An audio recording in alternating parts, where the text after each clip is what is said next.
Screen पर दिख रहे इस धर्मगुरु को कौन नहीं जानता होगा। ये है आचार्य रामभद्राचार्य।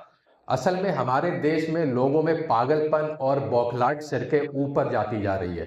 पहले जो सड़क छाप और असभ्य लोग बातें किया करते थे, अब वही बातें हमारे देश के मंत्री, विधायक, सांसद और धर्मगुरु करने लगे हैं। रामभद्राचार्य ये आए दिन अपने बयान देते रहते हैं। कभी ये बयान अपने दलितों के खिलाफ देते हैं, तो कभी ब्राह्मणों में बताते हैं कि कौन सा ब्राह्मण उच्च कोटि का है और कौन सा ब्राह्मण नीचे कोटि का है। रामभद्राचार्य ने हाल ही में क्या बयान दिया। ये आदमी कहता है कि प्रियंका गांधी वायनाड से चुनाव जीत गई, इसलिए वहां पे गाय काटी गई। अगर वाकई में हमारे देश में आज संविधान और कानून सही तरीके से लागू होता, तो इस आदमी की जनता के बीच में जो भाषण देने की प्रक्रिया है उस पर बैन लगा दिया जाता। लेकिन हमारे देश में धार्मिक गुरुओं की जुबान पर लगाम लगाने वाला कोई नहीं है। उनको पूरी आजादी है कि वो कैसे भी बयान दे सकते हैं, चाहे धार्मिक बयान दे के लोगों को भड़काएं, चाहे जाति के आधार पर लोगों को अपने बयानों से भड़काएं।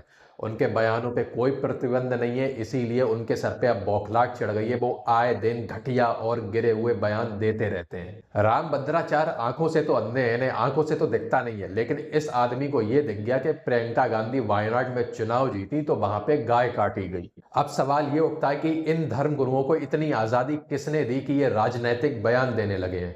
क्या इन धर्म गुरुओं को राजनीति में प्रवेश करना चाहिए? अच्छा तो ये होगा ये अपने धर्म गुरु का पद छोड़ के सांसदी या विधायकी का चुनाव लड़ें और पॉलिटिक्स में पूरी तरीके से सक्रिय हो जाएं जब इन्हें ऐसे ही बयान देने हैं तो। क्योंकि अब हमारे देश में नेता बनने का तरीका बदल गया है। पहले जो लोग जमीन पे काम किया करते थे, जनता के बीच में जाया करते थे, उन्हें सम्मान दिया जाता था और उन्हें नेता बनाया जाता था। लेकिन आज ट्रेंड बदल गया है। आज जो लोगों को भड़का देगा, जो जातियों को लड़वा देगा और जिसमें ये काबिलियत है, चाहे वो धर्म गुरु हो या कोई भी हो, कैसे भी अपने बयानों से लोगों के बीच में फूट डलवा देगा, उसी को ही सम्मान मिलेगा और उसी को ही नेता में उच्च कोटि का पद प्रदान किया जाएगा। आचार्य रामभद्राचार्य हर बार ऐसे बयान देते हैं कि उनके बयानों को देखकर लगता है कि उनका बयान किसी विशेष राजनीतिक पार्टी व उसके नेताओं के समर्थन में दिया गया है। वो अपने बयानों को धार्मिक व सांस्कृतिक मुद्दों से तो तैयार करते हैं, लेकिन उसको राजनीतिक तरीके से जनता के बीच में परोस देते हैं।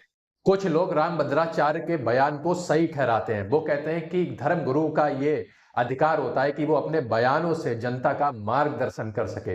लेकिन सवाल ये उठता है, क्या ये मार्गदर्शन जनता को गुमराह करने का एक तरीका भी हो सकता है? आचार्य रामभद्राचार्य के कई बयान देखिए, उनके बयान समाज में विभाजन का काम करते हैं और ऐसे लोग धर्म और राजनीति को अपने फायदे के लिए इस्तेमाल करते हैं। अगर कोई भी धर्म गुरु राजनीतिक बयान देगा तो वो उसकी निष्पक्षता को कमजोर करता है। आम जनता को ये समझना चाहिए कि उन्हें धर्म गुरुओं के बयानों को अंधभक्ति से नहीं बल्कि विवेकपूर्ण तरीके से सुनना चाहिए और बाद में आकलन करना चाहिए कि जो बयान दिया गया है क्या वो उनके हित में है या फिर उनके बीच में फूट डालने या फिर विभाजन करने का एक तरीका है। आज का दौर ऐसा है, अगर कोई शिक्षित व्यक्ति कोई अच्छा बयान देता है तो उसके बयान को कोई भी बढ़ावा नहीं मिलता। लेकिन अगर कोई धर्मगुरु ऐसा बयान देता है जिसके लोगों के बीच में विभाजन की सोच उत्पन्न होती है, लोगों के बीच में फूट पड़ने की मानसिकता दिखती है, तो उसके बयान को तुरंत तवज्जो दी जाती है और उसके बयान को यहाँ तक गोदी मीडिया चैनल अपने चैनलों पे चलाते हैं ताकि वो लोगों का ब्रेन वॉश कर सके। हमारे देश में आज धर्म गुरुओं का ट्रेंड इसलिए बढ़ रहा है क्योंकि हमारे देश में सबसे ज्यादा अशिक्षित लोग हैं और इन धर्म गुरुओं का बयान सीधे अशिक्षित लोगों पे प्रभाव डालता है, क्योंकि उन्हें कोई जानकारी तो होती नहीं है और वो इन धर्म गुरुओं के बयानों को सत्य मान लेते हैं। इन धर्म गुरुओं के बयान शिक्षित लोगों पे कोई प्रभाव नहीं डालते, ना वो इनके बयानों पे तवज्जो देते हैं।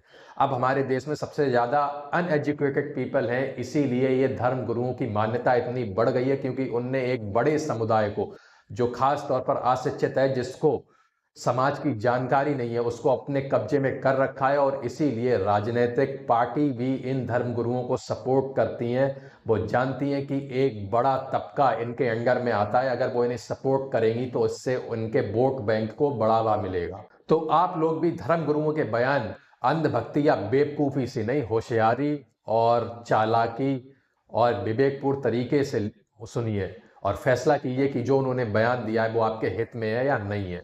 मिलते हैं अगली वीडियो में। अगर चैनल पर नए हैं तो सब्सक्राइब कर लीजिए।